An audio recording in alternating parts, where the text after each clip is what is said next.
Hello, students. In week 10, we are discussing the place of the Internet in fundraising.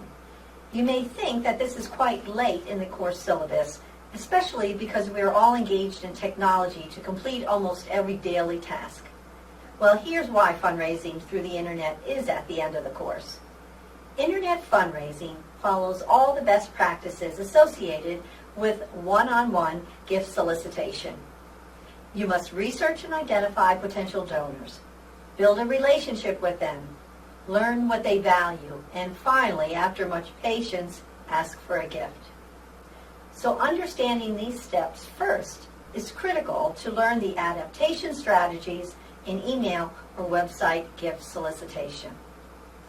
With me today is Rachel Strella, owner of Strella Social Media in Harrisburg, Pennsylvania, and a valued member of the Board of Trustees of the Central Penn College Education Foundation. Rachel founded her company in 2010, where according to her website, her consulting brand went from part-time passion to full-time, full-service company. Rachel, welcome to COM 425. Thank you. Would you like to share anything else about your company? Well, sure. People always like to know how we got started, and that's interesting.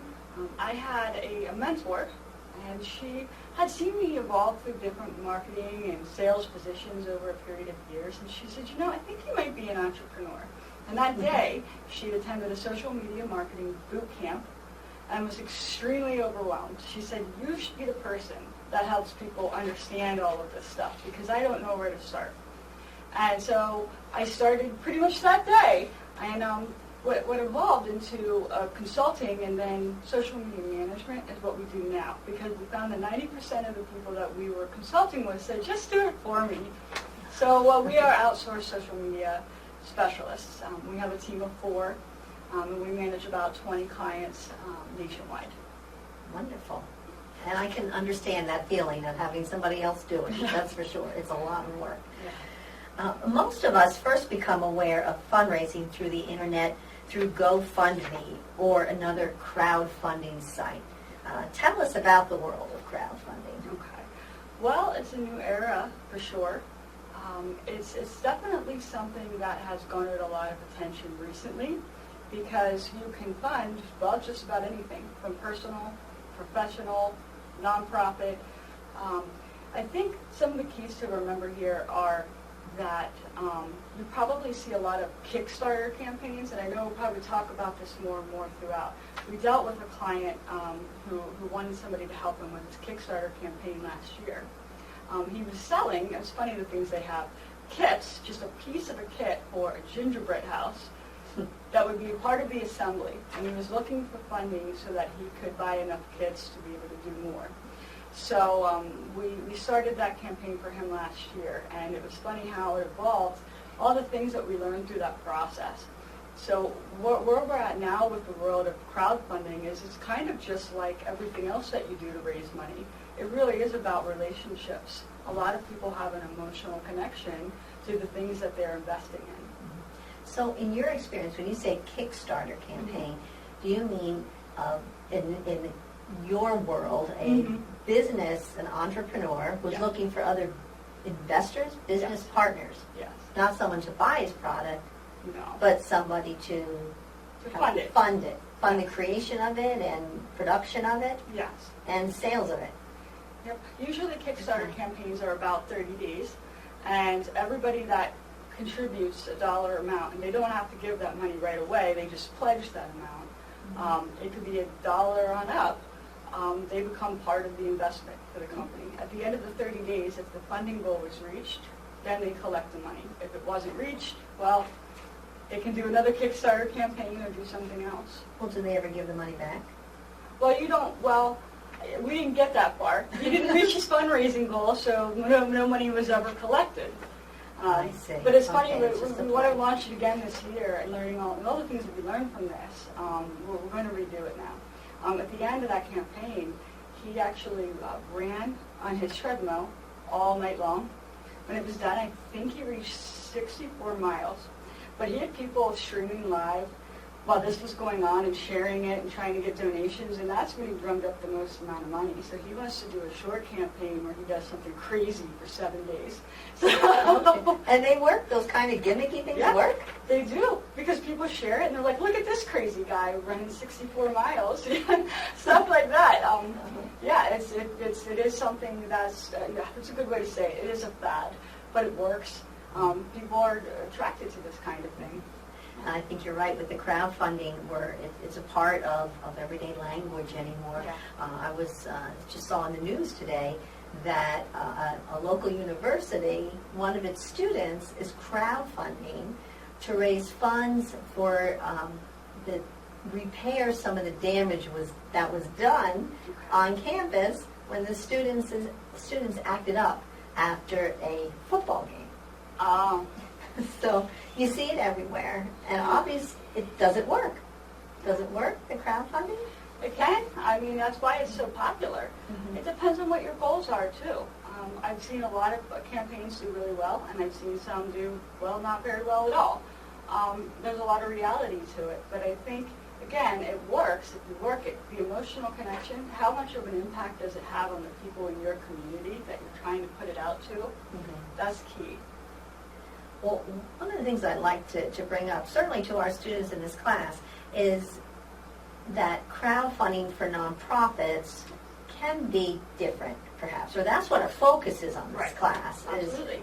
is the nonprofit world. In the class, the students are going to learn a little bit more about the University of Pittsburgh's crowdfunding site. I know that you had looked at that as well. What was your impression? I think it's excellent for several reasons. One, each campaign has its own amount. And so let's say you're not really sure what you want to give money to specifically. Well, maybe you have a special interest in this particular campaign. Mm-hmm. But I like that each one is lined up on the website, and you can contribute to that campaign instantly, and you can visualize it. You can see where it's at, so you can see that your dollar amount just changed that overall picture quickly. They also do a great job with the social sharing. Once you're done donating, you can share it on Facebook or Twitter, LinkedIn. Tell everybody that you just donated money for this cause, and that helps to expand the reach.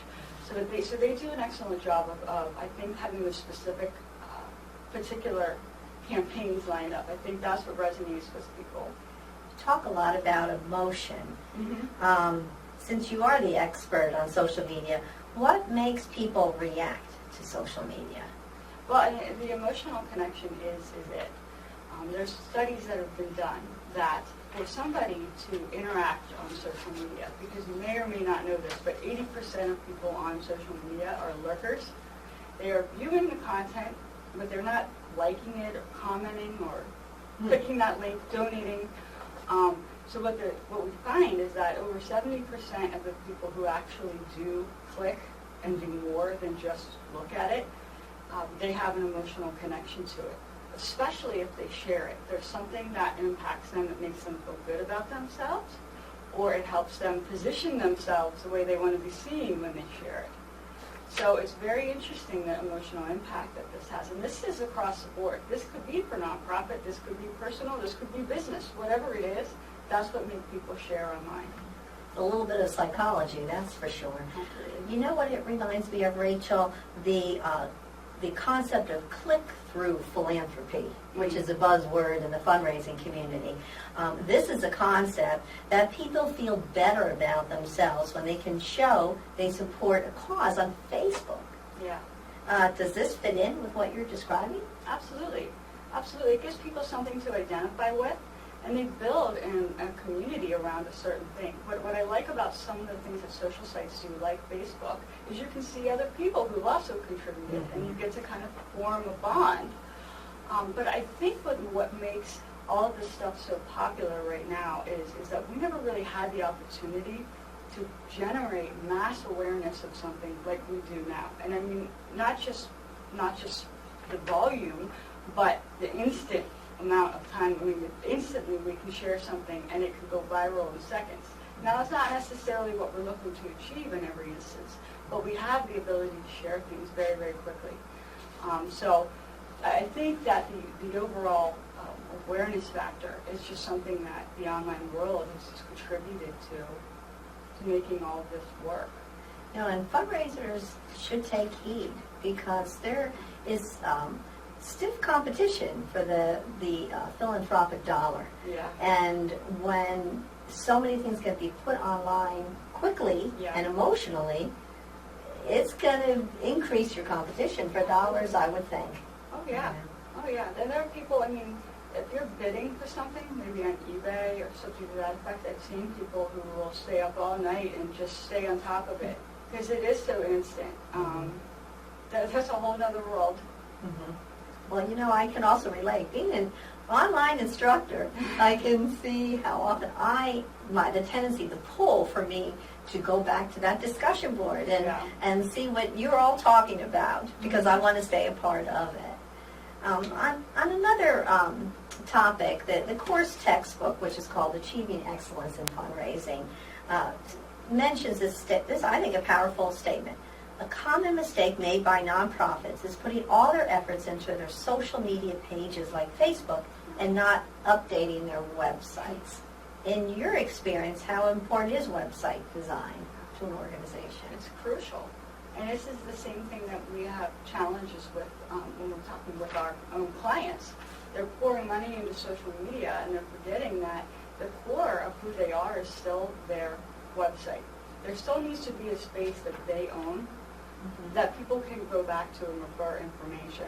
The other thing is, some sites allow you to collect profit instantly from Facebook and things like that.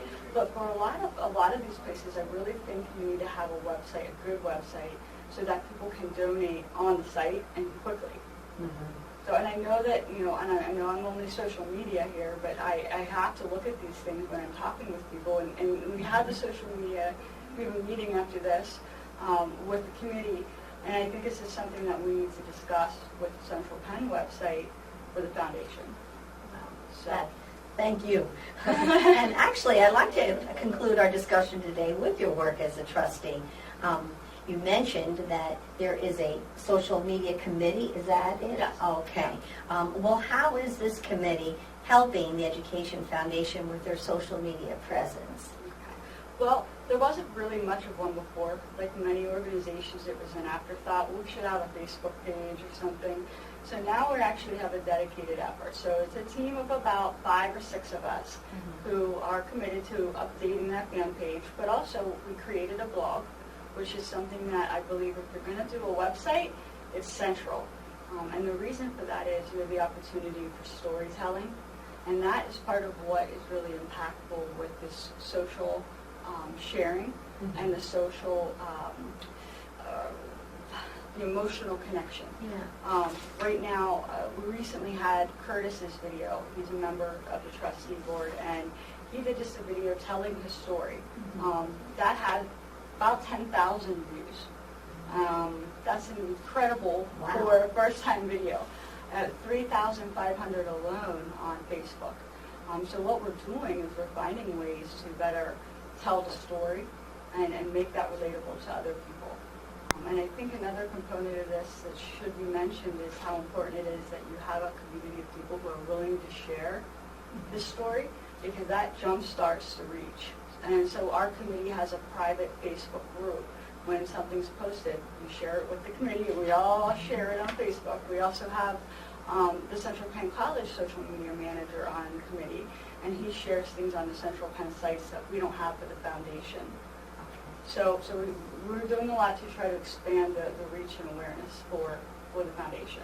And that's so important. So many of the students and students in this class were unaware of the Education Foundation. And that surprised me. But you have to listen to that. Yes, absolutely. Now, is the secondary goal to raise funds? Is that something that Lane is going to work with after? I'll let you. How's one going to segue into the other, or is it at all? Well, it's the same way with what we deal with businesses. Money is an outcome. It's not a goal. So our goal right now is to expand reach, to try to impact our current donors and reach new ones. If that goal is done well, typically the money follows. Where it's challenging is, how do you connect those pieces? And this is kind of where we go back to a strong website presence and a call to action. If we're just expanding reach and we're not really telling people, hey, by the way, we have this great donate button over here. That's a big challenge for people in my field to relate the marketing piece to the sales piece, or in this case, to the donor piece. But the same principles apply. So our hope is that when this is done well, it's going to follow. One of the things we're doing right now, we're meeting quarterly, and this will be our first quarter meeting today to evaluate how well did this work and how close now are we to actually getting to the outcome. What do we need to do to bridge the gap? And this is where we can have the discussion about the website or any other items that have come up in the past quarter. So there's a lot of components there, and it's an ongoing battle. It takes time, it takes consistency, and it takes that willingness to sort of pivot as we go through this process. Wow, that's phenomenal. Well, I don't want to keep you because I know you're heading off to that social media committee meeting, and you've got to work it, not just talk it. But we've learned so much, and I know that you're appreciating all that Rachel Strella has been offering you today.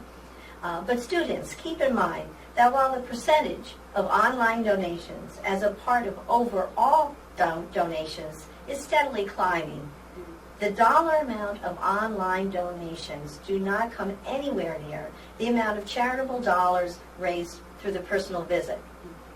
Internet fundraising does have its place in the fundraiser's toolbox, but don't reach for it first. Thank you. And thank you, Rachel. Thank you.